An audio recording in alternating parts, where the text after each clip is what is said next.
The stars looked different from the bridge of the Zephyrian ship Starlight Harmony.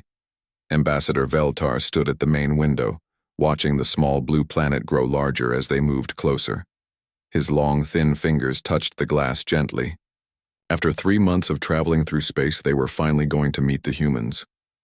"Ambassador," said Zixara, walking up behind him. Her voice was soft and musical, like all Zephyrian voices. "The human ship is sending us another message." Veltar turned around. His large, dark eyes showed excitement and a little worry. This was the most important job of his life. The Zephyrian Council had chosen him to make first contact with a new species. If he did well, it could mean peace and friendship between their worlds. If he made mistakes, it could be very bad. "What do they say?" Veltar asked. Zixara looked at her datapad. "The human captain says his name is Jake Collins. He sounds very happy to meet us. He wants to invite us to his ship." Veltar nodded. This was good. The humans seemed friendly. For weeks they had been talking through space radio. The humans spoke clearly and seemed to want peace. They answered all questions about their world and their people. They even sent pictures of their cities and their art. "Tell Captain Collins that we accept his invitation," Veltar said. "We are honored to visit his ship." Science Officer Mordun walked over to them. He was older than the others, with gray skin that showed his age. "Ambassador, I have been studying the human messages. Their language is interesting. They use many words about fighting and winning, but they seem to use them in friendly ways." "What do you mean?" Veltar asked. "They say things like, 'We will beat this problem,' or 'We won against the storm.' They talk about challenges and battles, but not real fighting. I think it is just how they speak." Veltar thought about this. The Zephyrians were a peaceful people. They had not fought wars for thousands of years. They solved problems by talking and thinking together.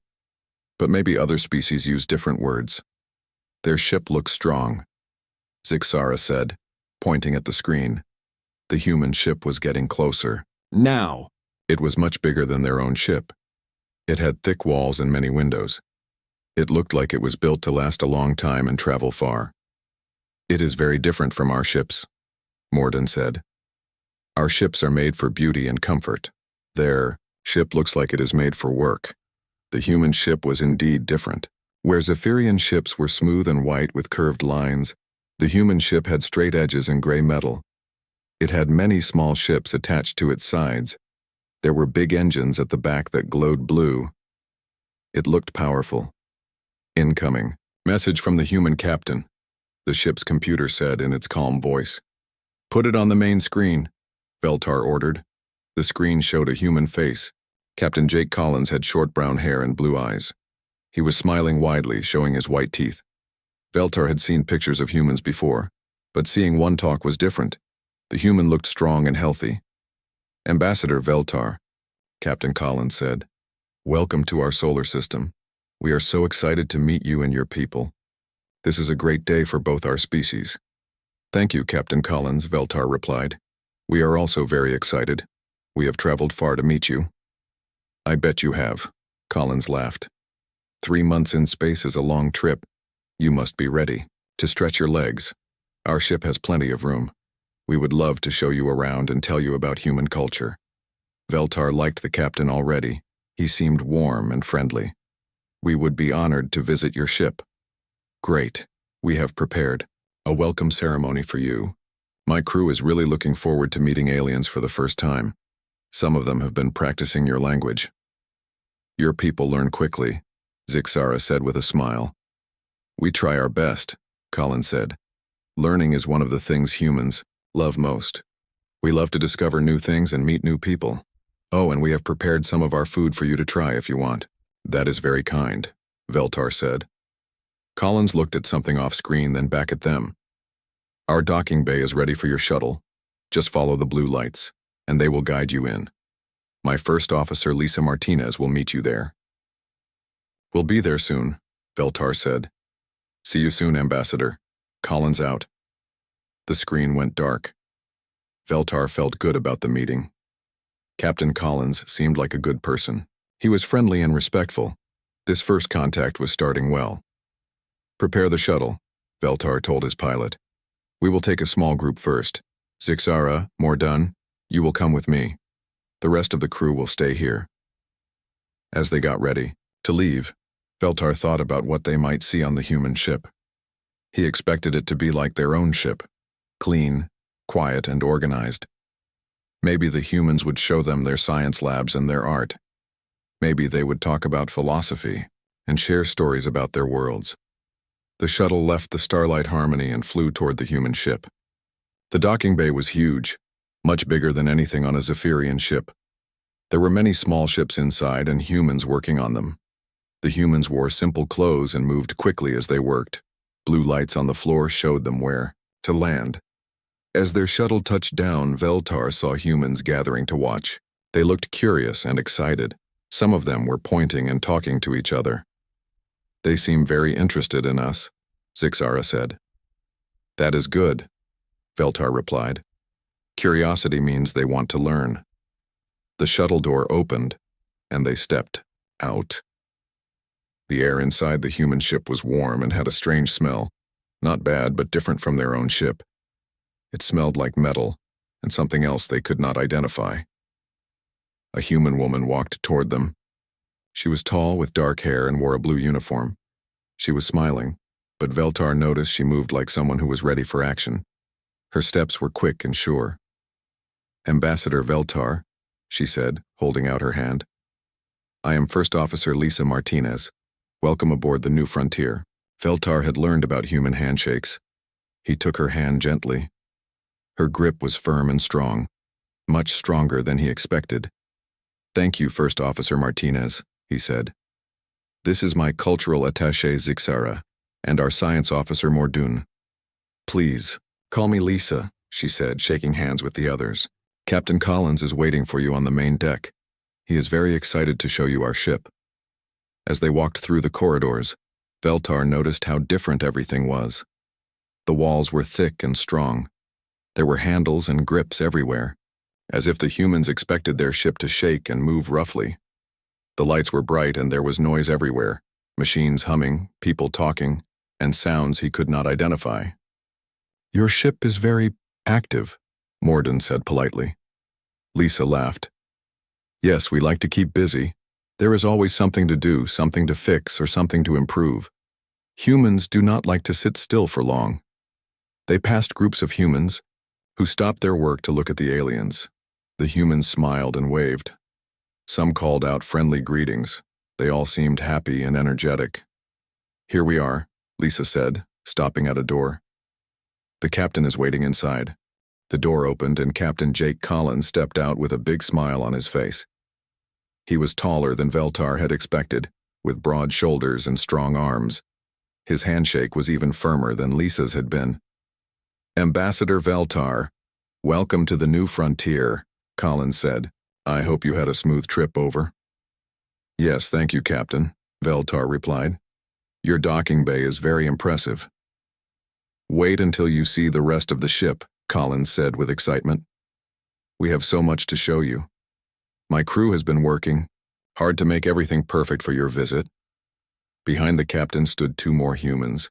A man with dirty hands and oil on his shirt stepped forward. This is our chief engineer, Kevin Brown, Collins said. And this is our medical officer, Dr. Amy Clark. Kevin wiped his hands on a cloth before shaking hands with the aliens. Sorry about the mess, he said. I was just fixing one of our exercise machines. It broke down this morning. Exercise machines? Mordun asked. Oh, you will love seeing those, Dr. Clark said with a smile. Humans need to stay in shape, especially on long space trips. Collins clapped his hands together. Well, let's start the tour. I thought we would begin with our recreation deck. That's where the crew spends most of their free time. The group walked through more corridors. Veltar noticed that all the humans they passed looked strong and healthy. They moved with energy and purpose. Some were carrying heavy boxes like they weighed nothing. Others were working on machines with their hands, not afraid to get dirty. Here we are, Collins said, opening a large door. Our recreation deck. The room was huge and filled with noise. Veltar stepped inside and immediately felt uncomfortable. There were humans everywhere, and they were all doing strange things. In one corner, Two humans were hitting each other with gloved hands while others stood around them shouting. The two fighters were sweating and breathing hard, but they were smiling. When one of them got hit in the face, the crowd cheered loudly. "What are they doing?" Zixara asked, her voice shaking a little. "Boxing," Collins said proudly. "It's one of our most popular sports. Those two are really good friends. They box together 3 times a week." "They are hurting each other," Morden said. "Not really," Lisa said. "They wear protective gear and they know how to fight safely. It helps them stay strong and releases stress." Veltar watched in shock as the two humans continued to punch each other. The crowd around them was having fun, laughing and cheering when someone got hit. How could these people enjoy watching their friends get hurt? In another part of the room, humans were playing games on tables. But these were not quiet, peaceful games like the Zephyrians played. These humans were shouting at each other, slamming pieces on boards, and arguing loudly about rules. "That's poker over there," Collins pointed to one table. "And that's chess. Both are strategy games, but they get pretty intense." "Why are they shouting?" Zixara asked. "Competition," Kevin said with a grin. "Humans love to compete. We always want to win, even when we are just playing games with friends." At the poker table, one human slammed his cards down and stood up. Quickly. "You cheated," he yelled at another player. "I did not cheat, you just played badly," the other human yelled back. For a moment, Veltar thought they were going to fight, but then both humans started laughing. They shook hands and sat back down to play again. "Are they angry at each other?" Morden asked. "No, that's just how we play," Collins laughed. "We get excited during games, but we are still friends afterward." On. The walls were large screens showing moving pictures. Veltar looked at one and saw humans fighting with weapons, explosions, and vehicles crashing. The sounds were loud, screaming, shooting, and music that made his heart beat faster. "What are those pictures?" he asked. "Movies and sports," Dr. Clark said. "That one is showing a football game from Earth, and that one is an action movie about space battles." "Space battles?" Zixara whispered. "Just pretend ones," Collins said quickly. "We make up stories about conflicts and adventures. People love watching them." Veltar watched the screen and saw humans in spacesuits fighting against strange creatures. There was shooting and explosions everywhere. The humans in the movie were running, jumping, and fighting for their lives. And the real humans watching it were cheering and having fun. "Why do you enjoy watching fighting and violence?" Veltar asked carefully. Collins thought for a moment. "I guess it's exciting. It shows humans being brave and strong. We like stories about people who do not give up, even when things are dangerous." "Dangerous?" Morden repeated. "Sure," Kevin said. "The best stories are about people facing big challenges, like climbing tall mountains, exploring dangerous places, or fighting against bad guys." Lisa nodded. "We admire people who take risks and overcome problems. It shows the best of human nature." The aliens looked at each other with worry. The best of human nature was about taking risks and fighting? Collins led them to another area where individual humans were doing strange things to themselves. One human was lifting heavy metal bars over his head, making loud grunting sounds. His face was red, and sweat was dripping from his body. "This is our exercise area," Collins said proudly. "Staying fit is very important for space travel." Another human was running very fast on a machine that did not go anywhere. She was breathing hard and looked like she was in pain, but she kept running. Next to her, a human was pulling on cables attached to heavy weights, making his muscles work very hard. "They look like they are suffering," Zixara said quietly. "Exercise can be tough," Dr. Clark agreed. "But that's what makes it good for you. No pain, no gain, as we say." "You hurt yourselves on purpose?" Morden asked in disbelief. "It's not really hurt," Collins explained. "It's good pain. It makes us stronger. Humans believe that if something is easy, it's not worth doing." Veltar watched a human woman lifting weights that looked too heavy for her. Her arms were shaking, and her face showed effort and strain, but when she finished, she smiled with satisfaction and wiped the sweat from her face. "See how happy she looks?" Lisa said. "She just pushed herself to lift more weight than ever before. That feeling of Achievement is what humans live for. In another corner, a human was hitting a large bag that hung from the ceiling. He was punching it over and over, very hard. The bag swung back and forth with each hit. His knuckles were red, but he kept hitting it. "That's a punching bag," Kevin said. "Great for working out anger and stress. When I have a bad day, I come here and punch that bag for 30 minutes. Makes me feel much better." "You solve problems by hitting things?" Veltar asked. "Sometimes," Kevin shrugged. "It helps clear your head. Better to punch a bag than keep angry feelings inside." Dr. Clark showed them a board on the wall with names and numbers. "This is our fitness competition board," she said. "It shows who can run the fastest, lift the most weight, and do the most push-ups. Everyone tries to get their name at the top." "You compete even in exercise?" Zixara asked. "Of course," Collins said. "Competition makes everything more fun. It pushes us to do better than we thought we could." The aliens watched as more humans came into the exercise area. They all seemed excited to start working out. They talked and laughed as they prepared to put their bodies through difficult and painful activities. Some were comparing their previous performances and planning to do even harder exercises today. "I do not understand," Veltar said slowly. "Why do you make life harder for yourselves?" Collins smiled. "Because easy lives make weak people. Humans become strong by facing challenges. We grow by pushing our limits." As they prepared to leave the recreation deck, Veltar's mind was spinning with confusion. These humans seemed to enjoy activities that the Zephyrians would consider torture.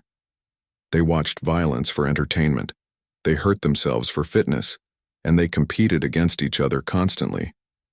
But the most disturbing thing was how happy they all seemed. These were not people being forced to do unpleasant things. They were choosing to make their lives difficult and dangerous, and they appeared to love every moment of it. "Ready to see more of the ship?" Collins asked cheerfully. The three aliens nodded, but they were beginning to wonder what other shocking things they would discover about human nature. Collins led them down another corridor that was lined with pictures and displays. "This is our cultural section," he said with pride. "We want to show you the best of human art and history." Veltar felt a little relief. Finally, they would see the peaceful side of human culture. Art was something the Zephyrians understood well.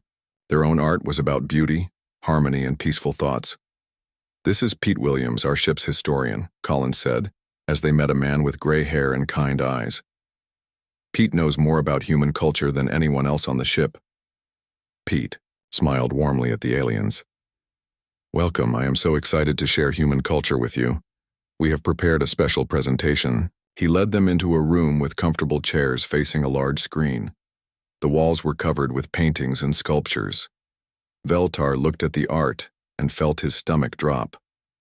The paintings showed humans in battles, fighting with swords and guns. There were pictures of humans climbing dangerous mountains, sailing through terrible storms and exploring dark caves. One painting showed a human standing alone against a huge monster, holding a spear. "This painting is called David and Goliath," Pete said proudly.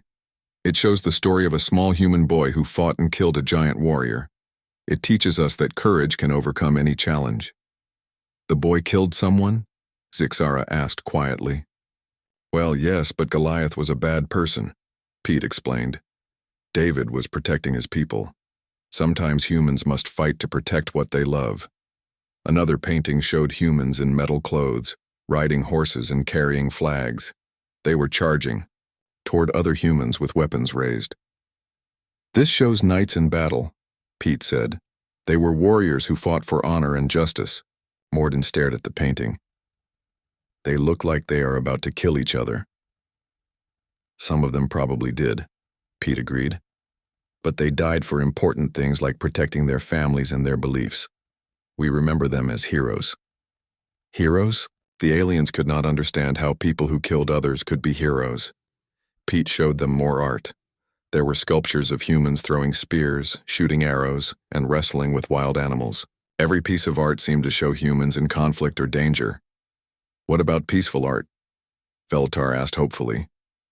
"Oh, we have some of that too," Pete said. He showed them a painting of a quiet lake with trees. But most humans prefer art that shows action and adventure. We like pictures that make us feel excited. He turned on the large screen. Now let me show you some of our literature and music. The screen showed pages from human books. Pete read some parts out loud. The stories were about humans fighting dragons, exploring dangerous lands, and going on adventures where they might die. Even the love stories had fighting in them. This is from a book called The Lord of the Ring, Pete said. It's about a group of friends who go on a dangerous journey to destroy an evil ring. Many of them almost die, but they never give up. Why? Would friends put each other in danger? Zixara asked. Because some things are more important than being safe, Pete said. Sometimes you have to risk everything to do what is right. The music was even worse. Pete played songs with loud, strong beats. The words were about fighting, winning, surviving, and never giving up. One song was about a human who kept fighting even when he was badly hurt. Another was about humans who died in battle but became legends. This song is called Eye of the Tiger, Pete said as loud, powerful music filled the room. It's about having the strength to fight and win even when things look hopeless. The aliens listened to the angry-sounding music with growing fear. Even human music was about fighting and conflict. Do you have any gentle music? Morden asked. Sure, Pete said. He played a softer song. But even this quiet music had words about overcoming problems and being strong during hard times. Here's one of our most famous songs, Pete said. He played a song called We Will Rock You. The music was like the sound of marching armies, and the words were about winning and being champions. Collins nodded along with the music. That song always gets my blood pumping, he said. It makes you want to go out and conquer the world. Conquer the world, Veltar repeated. It's just an expression, Collins laughed. It means feeling strong and ready to take on any challenge. Pete then showed them recordings of human performances. There were humans jumping through fire, humans climbing up tall buildings without ropes, and humans racing in fast vehicles that looked very dangerous. These are our entertainers and athletes, Pete explained. People pay money to watch them do amazing and dangerous things. On the screen, a human was walking on a thin rope high above the ground. If he fell, he would die. But he was smiling and waving at the crowd below. Why do people enjoy watching someone risk their life? Zixara asked. Because it shows what humans can do when they push themselves to the limit, Pete said. We admire people who are not afraid to take risks. The next recording showed humans in a competition where they ran through mud, climbed over walls, and crawled under barbed wire. They were covered in dirt and looked exhausted, but they were cheering and having fun. This is called an obstacle course race, Collins said. People sign up to make it as hard as possible for themselves. The harder it is, the more proud they feel when they finish. Kevin Brown joined them in the room. Are you showing them our sports? He asked. Wait until you see hockey. He changed the screen to show humans on ice hitting a small object with sticks. But these humans were also hitting each other. They pushed, shoved, and sometimes fought with their fists while crowds cheered loudly. Sometimes the fighting is more exciting than the actual game, Kevin laughed. They fight during sports? Morden asked in shock. Hockey can get pretty rough, Kevin said. But that's what makes it fun to watch. You never know when someone might start a fight. Dr. Clark came in and saw what they were watching. Oh, hockey, she said. I prefer football myself. Much more strategy involved. She showed them American football, where large humans in armor crashed into each other at high speed. The aliens watched in horror as humans threw themselves at each other with tremendous force. Do they get hurt? Veltar asked. Sometimes, Dr. Clark said casually. Broken bones, concussions, torn muscles. It's part of the game. Players know the risks when they sign up. And they still choose to play? Of course, the best players are the ones who are not afraid of getting hurt. Fear makes you weak. Pete showed them more human achievements. There were recordings of humans climbing the tallest mountains on Earth, diving to the deepest parts of the ocean, and exploring places where humans could easily die. This is Mount Everest, Pete said, showing a recording of humans climbing a huge icy mountain. Many people die trying to climb it, but hundreds of humans attempt it every year. Why? Zixara whispered. Because it's there, Pete said simply. Humans climb it because it's the hardest mountain to climb. We do things because they are difficult, not because they are easy. The screen showed humans in spacesuits working outside their ships in the dangerous emptiness of space. They were fixing equipment while floating in an environment that would kill them instantly if their suits broke. Spacewalks are some of the most dangerous things humans do, Collins said proudly. But our crew volunteers for them all the time. They say the view is worth the risk. Lisa Martinez appeared on the screen in a recording, floating outside the ship and waving at the camera. She looked completely calm and happy, even though she was surrounded by deadly space. That's me from last month, Lisa said, walking into the room. I was replacing a broken antenna. Great view of the nebula from out there. Were you not afraid? Veltar asked. A little, Lisa admitted. But fear keeps you alert. A little fear is good. It keeps you alive. The aliens looked at each other with growing panic. Everything about human culture seemed to celebrate danger, conflict, and pain. Their art, their music, their sports, their entertainment. It was all about pushing limits and taking risks. Is there anything humans do that is not dangerous? Morden asked quietly. The humans looked at each other and thought for a moment. Reading. Books? Pete suggested. Even our books are about adventures and conflicts, Collins pointed out. Cooking? Dr. Clark offered. We use knives, fire, and boiling water, Kevin said, and some of our food is so spicy it burns your mouth. Sleeping? Lisa tried. Humans have nightmares about fighting monsters and facing dangers, Pete said. Even our dreams are about conflict. The three aliens stared at the humans in complete shock. There was literally nothing these creatures did that did not involve some form of danger, conflict, or pain. And the most frightening thing was that they seemed to think this was normal and good. Ready to see our defensive systems? Collins asked cheerfully. I think you'll be impressed by what human engineering can accomplish. Kevin Brown led them toward a section of the ship that required special permission to enter. He pressed his hand against a scanner and typed in a code. This is our defense center, he said as the heavy doors opened. We keep it secure, but we are happy to show our new friends. The room was filled with screens, buttons, and controls that the aliens did not recognize. Several humans were working at different stations, monitoring displays that showed the space around the ship. This is Tony Rodriguez, our security chief, Collins said, introducing a man with strong arms and serious eyes. Tony is responsible for keeping everyone on the ship safe. Tony shook hands with the aliens, but his grip was even stronger than the others. Welcome aboard, he said. The captain tells me you come from a peaceful world. That must be nice. Yes, Veltar said carefully. We have not had wars for thousands of years. Tony looked surprised. Thousands of years. How do you settle disagreements? We talk and find solutions that help everyone, Zixara explained. Interesting, Tony said. Humans tried that for a while, but it does not always work. Sometimes people do not want to talk. He led them to a large display that showed the ship's weapons. The aliens stared in shock at the list of devices designed to destroy other ships. There were missiles, energy beams, and defensive shields. Why does your ship have so many weapons? Morden asked. Space can be dangerous, Tony explained.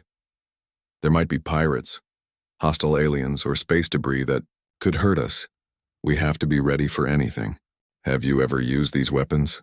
Veltar asked quietly. A few times, Tony said casually. Mostly warning shots to scare away pirates. But we are prepared to defend ourselves if we have to. Collins nodded. Every human ship has weapons. It would be crazy to travel through space without protection. But we do not have any weapons on our ship, Zixara said. The humans looked at her with surprise and concern. How do you protect yourselves? Lisa asked. We ask for help from other ships if there is trouble, Morden said. What if help does not come in time? Kevin asked. The aliens had no answer. They had never thought about such situations. Tony showed them the ship's defense protocols on his computer. If we are attacked, every crew member has a job to do. Some will fight back, Others will protect important systems, and some will help injured people. What if crew members get hurt or killed? Veltar asked. That is always possible, Tony said seriously, but we accept that risk. Protecting the ship and the mission is more important than any individual person. You would sacrifice your own lives? Zixara whispered. If necessary, Collins said firmly. That is what duty means. We put the group before ourselves. Dr. Clark joined them and heard the conversation. It is not just about fighting, she said. Human space missions are dangerous in many ways. We might have equipment failures, medical emergencies, or accidents. She showed them the medical bay's emergency procedures. Sometimes I have to operate on people while the ship is shaking from engine problems. Sometimes crew members get hurt doing repairs in dangerous places. Why do you take such risks? Mordun asked. Because exploration is important, Dr. Clark said. Humans believe that discovering new things is worth the danger. We would rather risk our lives than stay safe and learn nothing. Collins led them to the communications center, where Dan Lopez was working at a radio station. Dan monitors messages from other ships and planets, Collins explained. Dan turned around and smiled at the aliens. I have been listening to reports from other human ships, he said. Would you like to hear what humans are doing in other parts of space? Without waiting for an answer, Dan played recordings from different ships. The aliens listened in growing horror as they heard about human activities throughout the galaxy. One recording was from a ship exploring a dangerous asteroid field. The captain was excited about the challenge, even though 3 crew members had been injured by flying rocks. Another recording was from humans who were studying a dying star. They were staying close to the star to collect data, even though the radiation was slowly making them sick. A third recording was from a human colony that was being built on a planet with poisonous air and dangerous animals. The colonists were cheerful as they described their daily fights for survival. This is what humans do, Dan said proudly. We go to the most dangerous places in the universe because that is where the most interesting discoveries are. Do all human missions involve danger? Veltar asked. Pretty much, Dan said. Safe missions are boring. The best assignments are the ones where you might not come back. Collins nodded. Humans volunteer for the most dangerous missions. We compete to get chosen for them. As they walked toward the ship's dining hall, Collins explained more about human space exploration.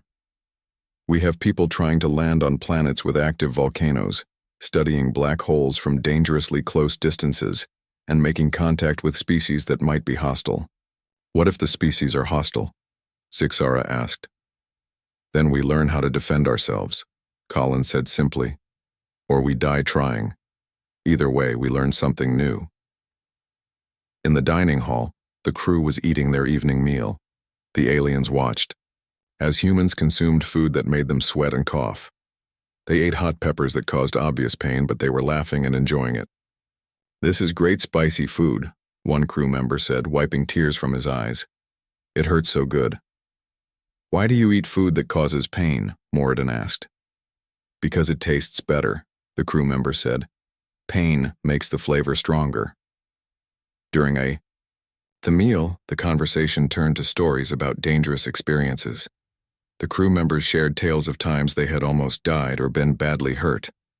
But they told these stories with smiles and laughter, as if they were happy memories. Remember, when I got stuck outside the ship during that solar storm? Lisa said. I thought I was going to die out there. That was scary, Kevin agreed. But you fixed the problem and saved the ship. It was amazing. I still have scars from the radiation burns, Lisa said, rolling up her sleeve to show marks on her arm. But it was worth it. Dr. Clark told a story about performing surgery during a meteor shower, when the ship was shaking so badly she could barely hold her tools. Most challenging operation of my life, she said, but the patient lived and I learned new techniques. The aliens listened to story after story of humans putting themselves in terrible danger and being proud of it. These people talked about nearly dying the way the Zephyrians talked about pleasant vacations. Do humans ever choose safe activities? Veltar asked desperately. The crew members looked at each other and thought. I collect stamps, one person said quietly. Even stamp? Collecting can be dangerous if you're not careful with the sharp edges, another crew member joked. Everyone laughed, including the person who collected stamps. As the meal ended, Collins made an announcement. Tomorrow we are going to explore that unstable star system we detected last week. It looks like the perfect place to test our new radiation shielding. The crew cheered with excitement. They were looking forward to flying into a dangerous area where their ship might be destroyed and they might all die. Anyone who wants to volunteer for the surface mission can sign up after dinner, Collins continued. Remember, the planet's atmosphere is mostly poison gas and there are electromagnetic storms that could destroy our equipment. More cheering. The crew members were competing to get chosen for the most dangerous job. The three aliens looked at each other with pure terror. They had spent the entire day learning about human nature, and every single thing they had discovered was worse than the last. Humans enjoyed pain, celebrated conflict, created art about violence, played games that involved hurting each other, and volunteered for missions that would probably kill them. They did not just accept danger. They actively sought it out and competed for the right to face it. We should return to our ship now, Veltar said quickly. Thank you for the wonderful tour. Already? Collins asked with disappointment. We have not shown you our weapon training facility yet, or our collection of survival stories or our extreme sports videos. Perhaps another time, Veltar said, trying to sound polite while backing toward the door. As they hurried back to their shuttle, the humans waved goodbye cheerfully. They had no idea that they had just terrified their alien visitors completely. Safe travels, Collins called out. And remember, if you ever want to join us on a dangerous mission, you are always welcome. The shuttle door closed, and the three Zephyrians sat in stunned silence as they flew back to their own ship. They had come expecting to meet a peaceful species like themselves. Instead, they had discovered a race of beings who seemed to be completely insane. As soon as they reached the Starlight Harmony, Veltar contacted the Zephyrian High Council.